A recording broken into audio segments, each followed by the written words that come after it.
Welcome to Truth Talk Live. All right, let's talk. The truth is, I can't hide it, I can't hold it anymore. A daily program powered by the Truth Network, This is kind of a great thing, and I'll tell you why. where pop culture, current events, and theology all come together. Speak Your mind. And now, here's today's Truth Talk Live host. What's God's assignment? What's his assignment for you in 2025? Of course, this is a live show, and I would love your thoughts. 866-348-7884 is the number to call in. It's 866-348-7884. So what has God put on your heart that is an assignment for you in 2025? I mean, do you have one? Have you asked him? Right? If you have it, or maybe you've already had lots of them in 2024 and you're a little easy on about it, right? Like the prophet Jonah, did you think, wow, I think I'm going to run the other way? And regretfully, when you did, you ended up kind of like Jonah. Like you might remember in the movie Finding Nemo that he got nicknamed Fishbait Ooh-ha-ha.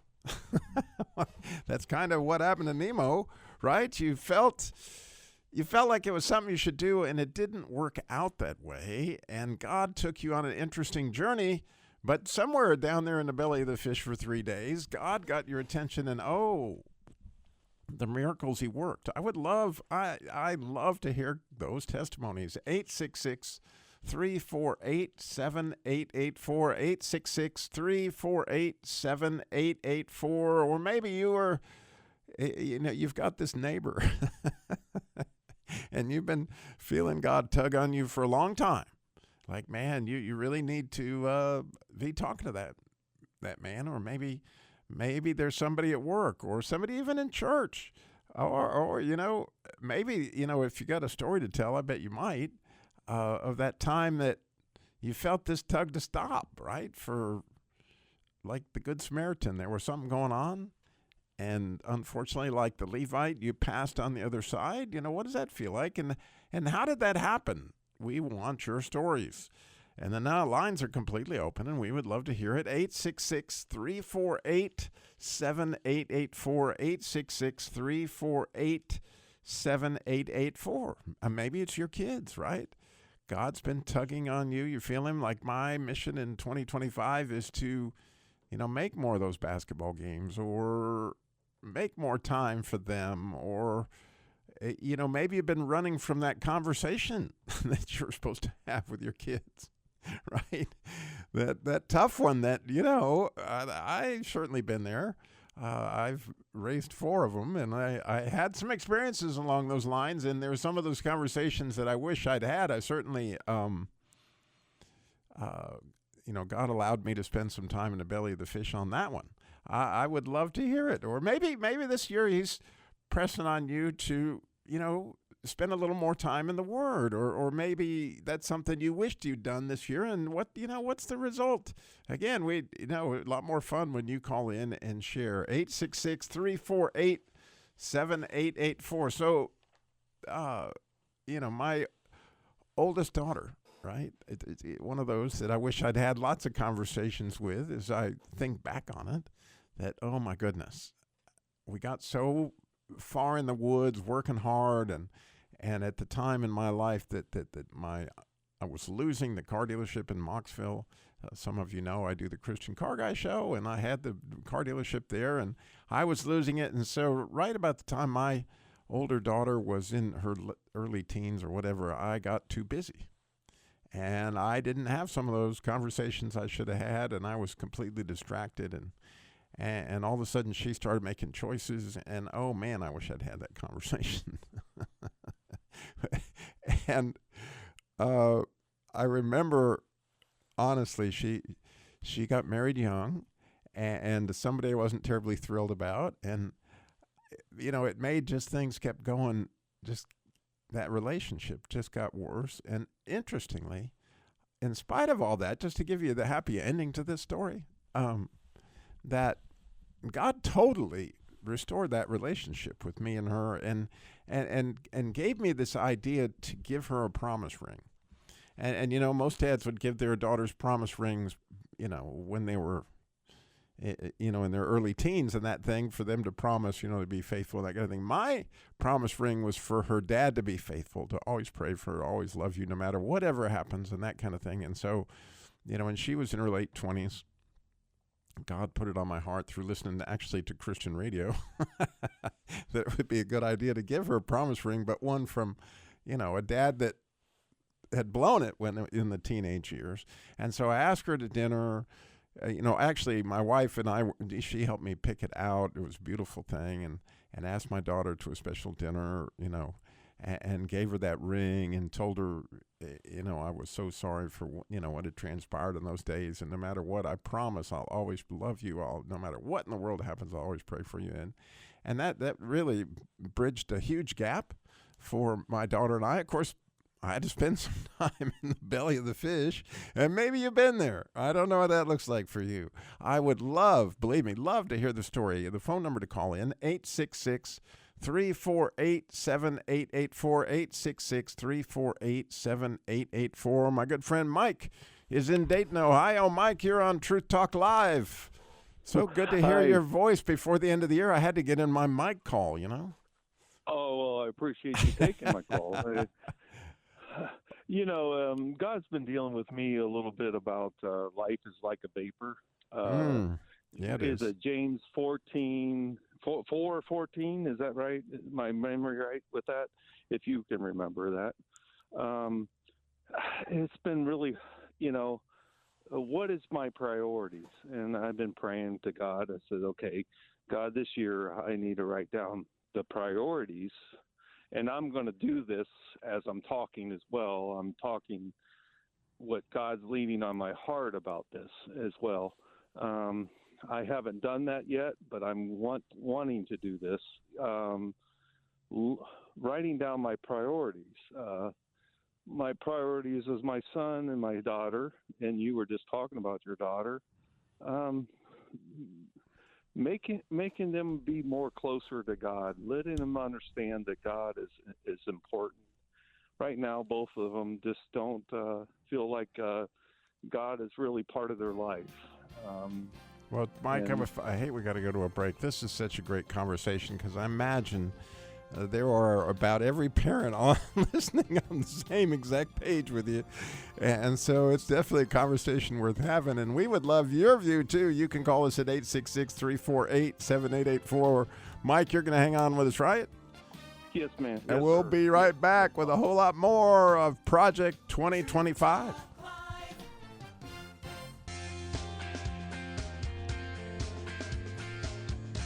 Welcome back to Truth Talk Live. Today's show is what's God's assignment for you in 2025? Maybe he's giving you one you're a little uneasy about. Or like Mike, you're lining up your priorities. We would love to hear your story. 866-348-7884, 866-34-TRUTH. And when we went to break, Mike was talking about those conversations with your children, right? God's been tugging at you to, like, how do I, I guess I'll let you put it in your own words, Mike. Well, how do I get them closer to God? How do I, you know what I mean? How do I get them to come to church more often? How do I let them know that God is more important than certain things in their life? How do I? And then realizing that I need to let God prioritize that in my life so I can speak words of wisdom to them and be able to get them closer to God. So when I die, which is life is like a vapor, I feel good about my life and them knowing God is number one in their life and not number 7. You know what I mean? Well, believe me, if anybody knows what you mean, Mike, I can tell you that probably 90% of the parents out there listening, or maybe 100% of us, are, You know, if even if their kids are really, really walking with God, all of us want them to be walking closer, right? I mean, we want our kids to have a better relationship with God than we ever dreamed of. I mean, if you love your kids, obviously that's what you want. And, you know, it's interesting. I'm glad we're having this discussion, Mike. I really am, because like Christmas Day, I went to church with my youngest daughter, Mariah. And I was standing there watching so many young people, all of them in Mariah's age, 24, 25, 26, you know, all of them young families, children. Like my 6-month-old grandbaby was there, Mike. And so you can imagine Grandpa's heart was melting. And I was watching these people just worshiping God on Christmas Day. Right? This was not Christmas Eve service. This was Christmas Day, 10 o'clock in the morning, 11 o'clock for 2 hours. They were worshiping God, and it was a beautiful thing to observe. And my heart just went to, oh man, what is it? What happened that these people got that where other people don't got that, right? And from my standpoint, there's a thirst, there's a hunger for God that is really remarkable. And the more I thought about that and began to pray about it, actually, God kind of let me know that fundamentally he draws them. So prayer is like gigantic in the equation. I'm just speaking to myself, Mike. I'm not talking to you. I'm just saying, Robbie, you know, they've heard your lecture about 40,000 times. You know, they've heard the whole deal on how they should do this and that. And I used to force them to get up early, and they still make huge jokes about the time we were at Disney World and we were getting up at 5 to do devotions, you know. That's a great family joke, believe me. And I know that, you know, to some extent that I've offered, but I really feel like where I've come up short is praying. And Robbie, I think you hit it on the nail. I mean, if you hit a spike in the road with me as well. I just want to make sure I say the right things to them, and I don't really need to worry about that. I need to pray. And you hit it with my heart to think about that more often. Right. And, I love that idea that you had of setting our priorities. God, man, help me, you know, to get those priorities straight, especially like those discussions between me and you, God, because you're on top of the whole thing. You know what they need. I've proven time and again to be fish bait, right? That I was going in the wrong direction, wanting to fix it myself. Yeah. And I need to be friends with them more, or I need to go over their house more often, or I need to watch their kids more often, or I need to be there for them when they need something. Here's another one that, yeah. Let me tell you. Here you just struck me right in the heart. Here's another one that grabbed me that I'll never, ever forget. And this was recently. Now, so the other was, you know, Mariah, Tess is probably 30. I shouldn't say probably. She is 35 now. And about 2 years ago, God put it on my heart, like he really did. This was an assignment. Like, you need to just, you know, like have a date with Tess, even though, you know, she's married, et cetera, et cetera. You need to say, Tess, I want to take you to lunch, blah, blah, blah. So I called her. I said, Tess, can I have lunch with you? You know, just me and you. Not your husband, not your kids, not Tammy, you know, just me and you. And she said, sure. And so as soon as we sit down in the restaurant, she looks at me and she goes, so what's wrong? Have you got cancer again? I wanted to crawl under the table, man.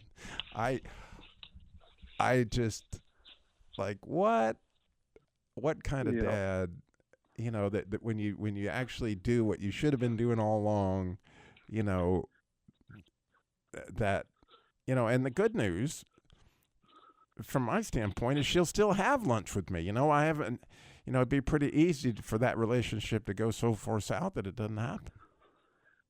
Right. And, geez, I wish I had. Again, we'll go back to the prayer. You know, prayer is to make sure that we are being what we need to be to our daughters and sons. You Right, know, right. yeah.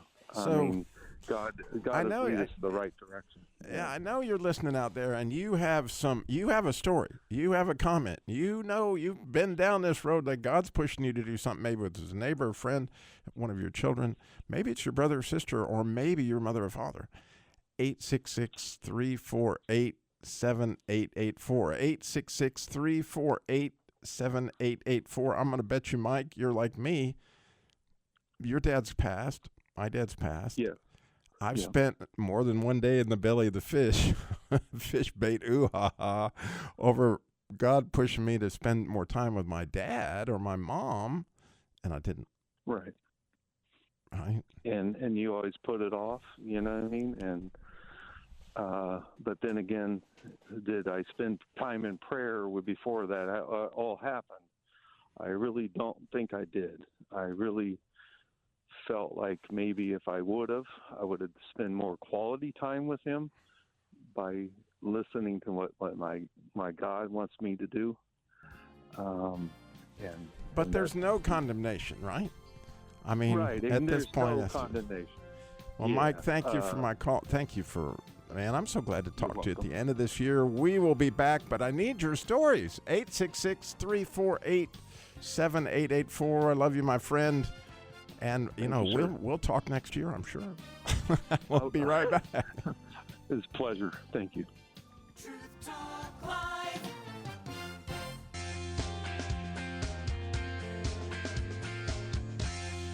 Welcome back to True Talk Live. Today's show, you could call it Project 2025, or what's God's assignment for you in 2025? It's kind of around the corner. It's Christmas. It's New Year's Eve, which you could say it was New Year's Adam because, you know, Adam came before Eve, however that works. But what's your assignment, and do you have one?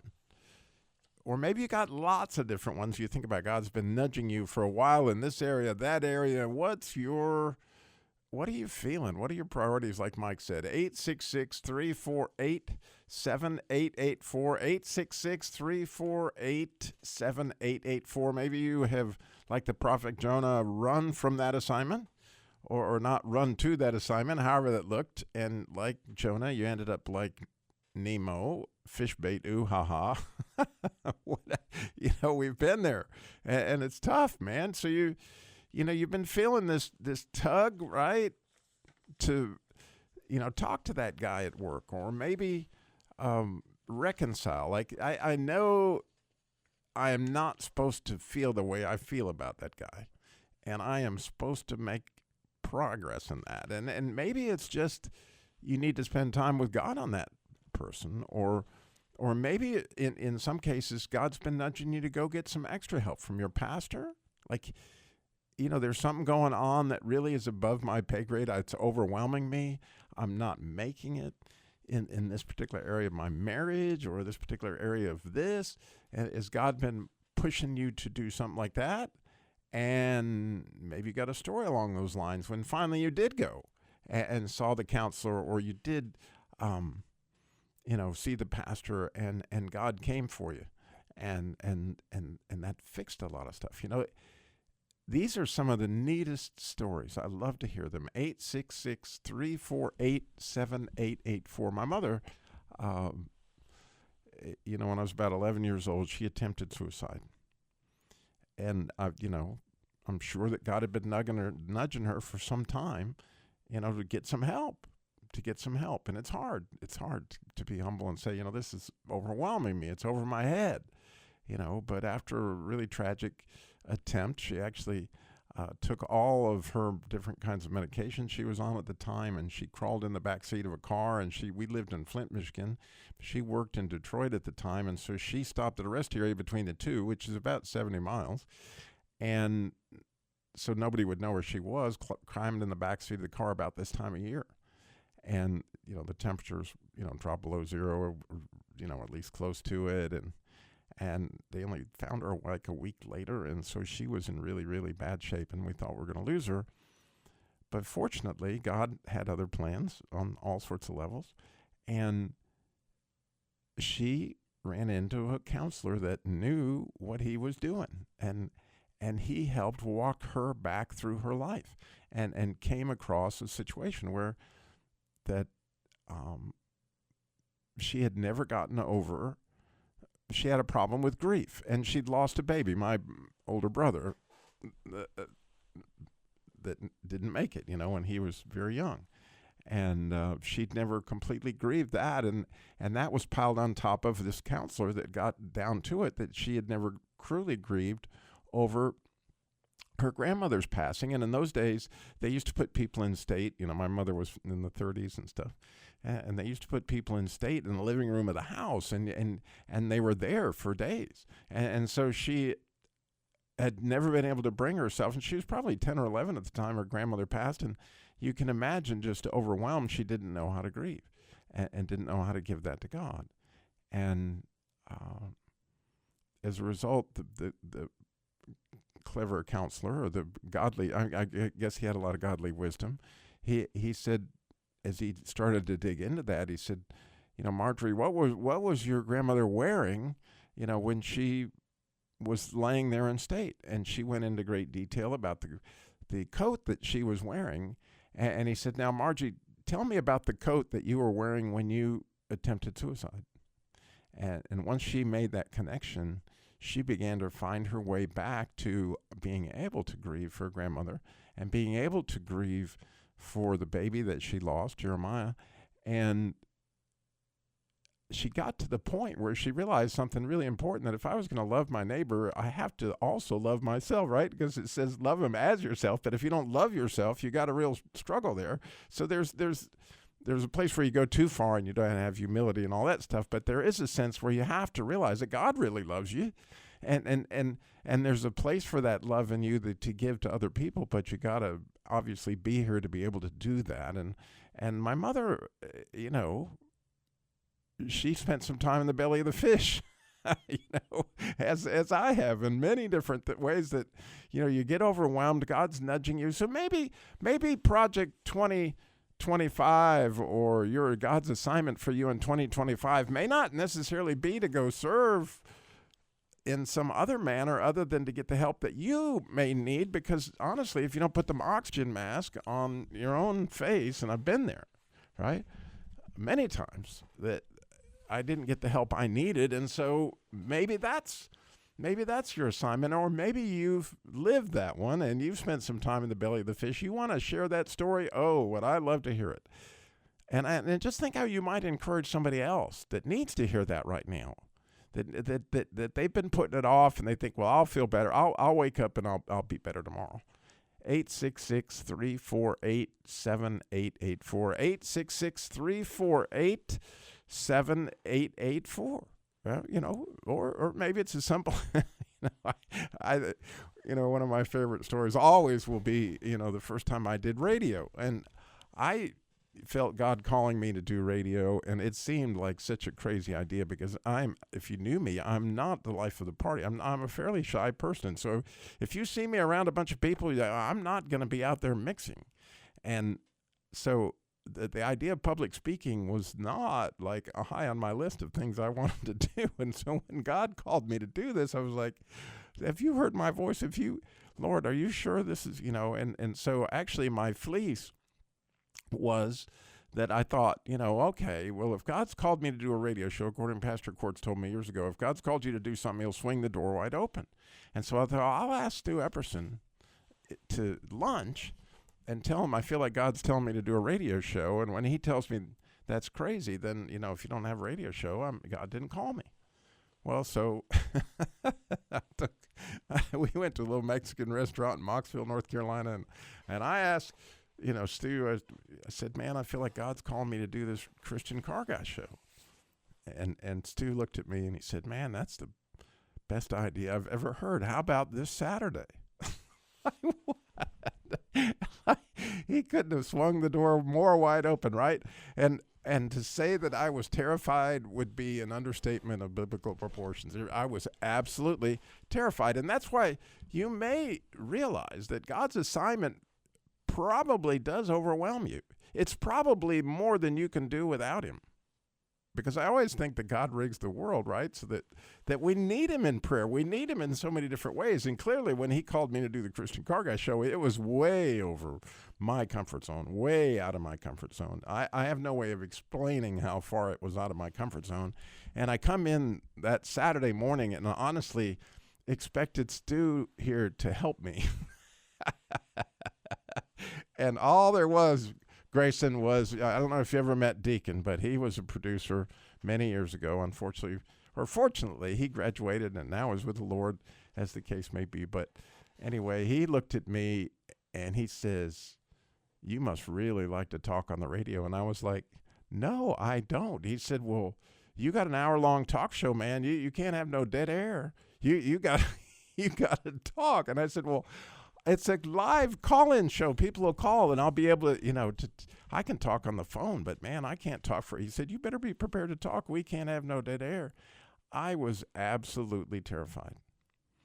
The good news was that day, I had a bunch of questions that I asked about, people might want to know about this, about the car business. When's the best time to trade cars? Should I take the rate or should I take the rebate? And I had lots of questions like that I just started out. And the lines actually lit up as God would have it. And all these people were on the air and I could talk on the phone, because I'd been doing that my whole life. And that's how God got me through that first show. But I've always remembered that I would never have the adventure that I had over the last 19 years on the Christian Car Guy show had I not stepped out on, right, God's assignment for me, and that was 2006, right? That was his assignment for me in 2006, and to say I was uncomfortable with it would be an understatement, but I didn't spend any time in the belly of the fish on that one because, I actually pushed into it. But how about you? What's the push going on for you this year? 866-348-7884, 866-348-7884. One of the, I've got a few, but I really need yours. I have a story. I really spent some time in the belly of the fish. When we come back, how did that work out for you? Please call. I want to hear it. 866-348-7884. You really could encourage somebody as they go into 2025 with a whole new hope. Stay tuned. Truth Talk Live.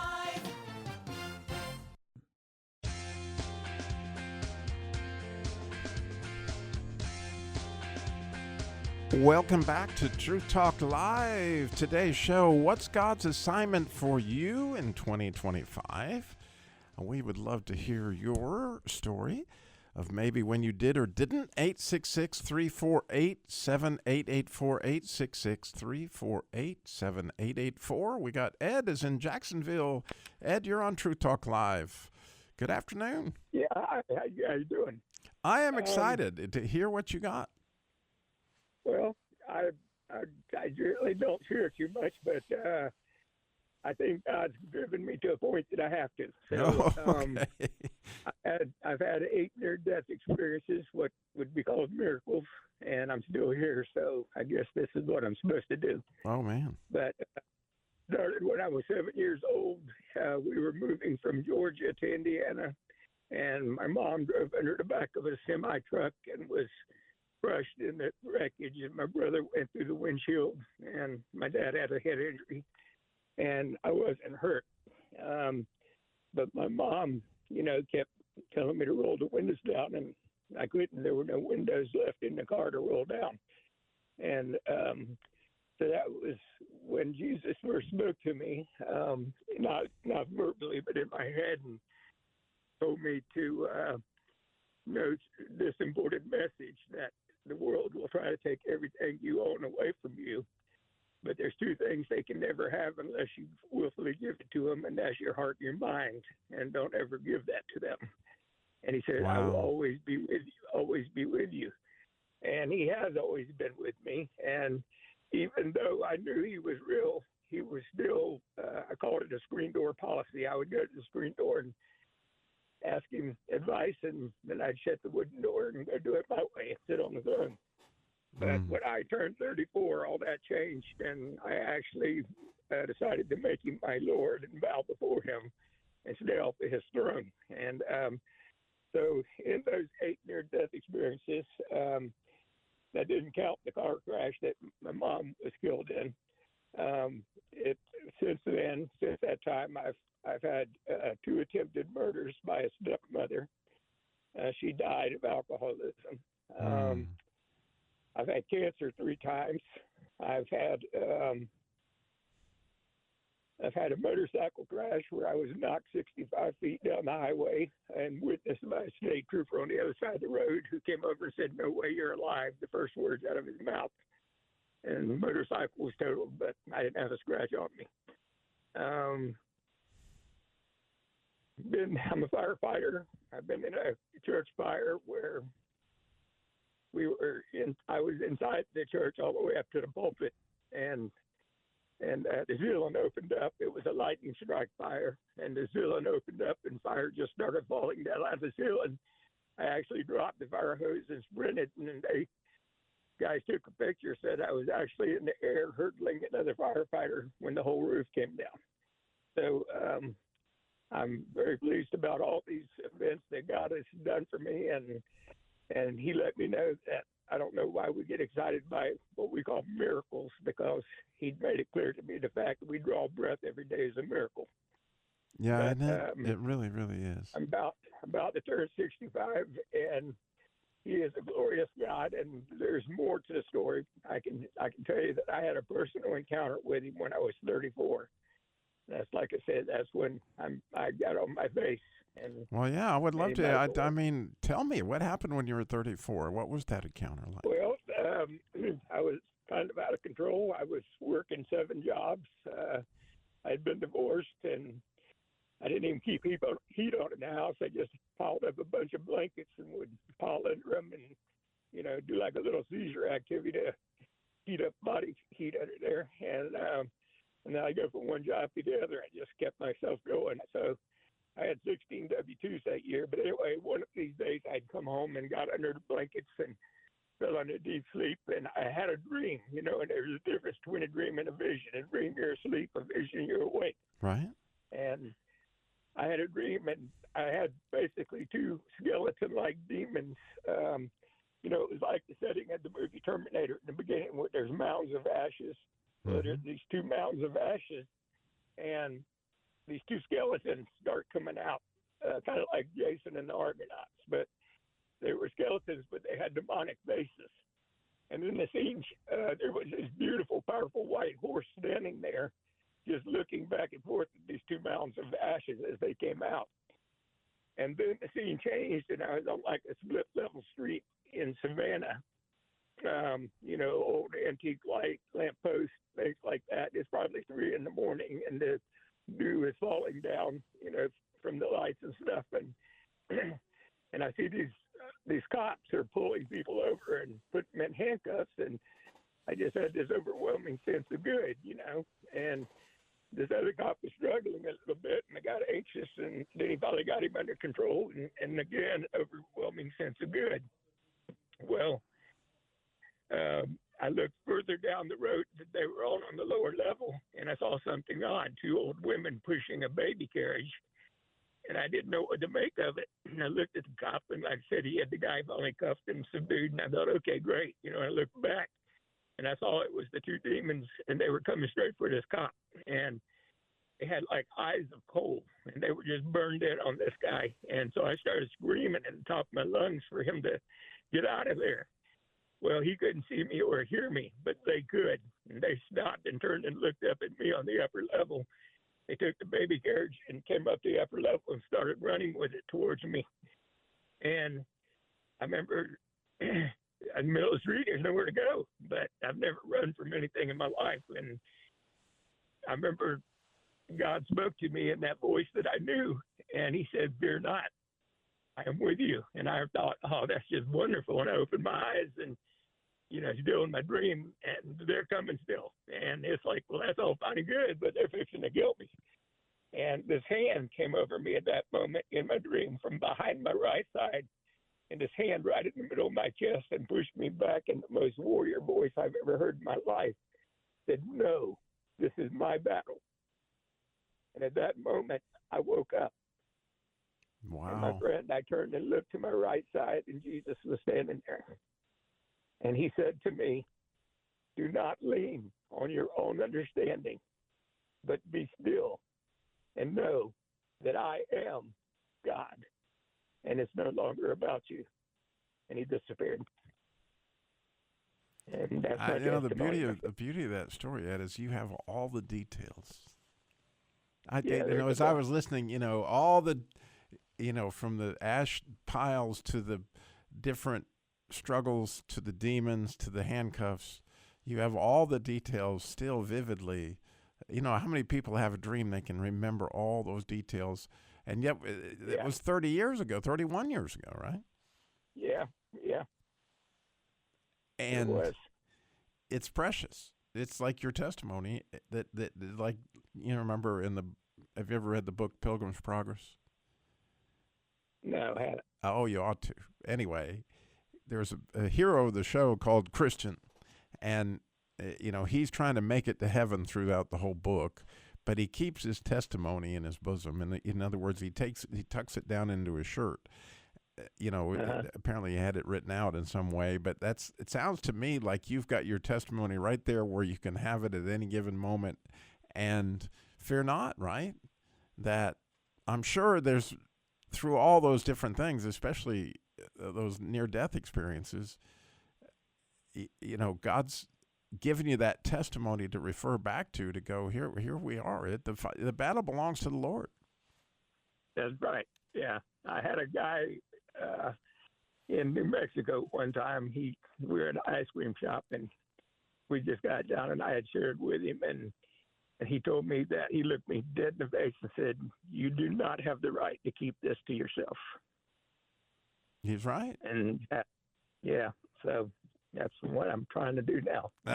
Well, I am. You didn't keep it from yourself today. You told the whole story, all those details, and there'll be a podcast of this later. If somebody came in on the end of that, by all means, go to Truth Talk Live later tonight or tomorrow, and you'll find it on the podcast, Ed. I got to tell you that, and it'll be there for anybody you want to share it with, because it's powerful, and a lot of us need that a lot, to know that the battle is his, to lean not on our understanding. And I love that warrior voice. That's a neat part of the story.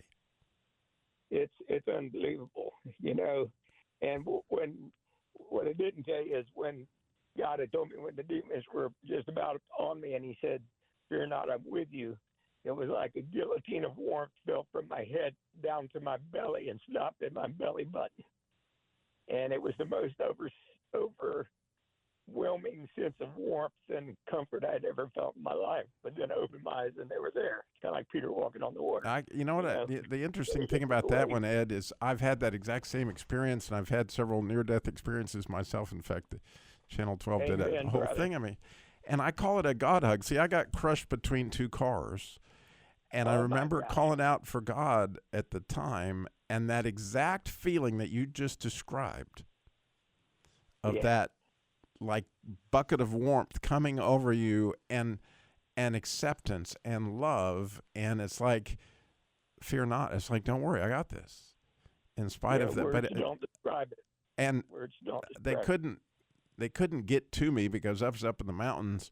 The weather was bad. They couldn't get a helicopter up there, and it took over an hour before they could get an ambulance to where I was. And they were so afraid I was going to go into shock and all this stuff. But, when they came and hit me with the morphine, I couldn't even tell the difference because I had a God hug, right? Just like what you're describing. It's there. Yeah. Ed, I can't tell you how much I appreciate your call. I hate we're out of time. But, man, I love you, brother. You keep up the good work down there. All right. And thank you all for listening today. And I won't talk to you again until next year, but I'm going to look forward to it. Thank you for listening to Truth Talk Live.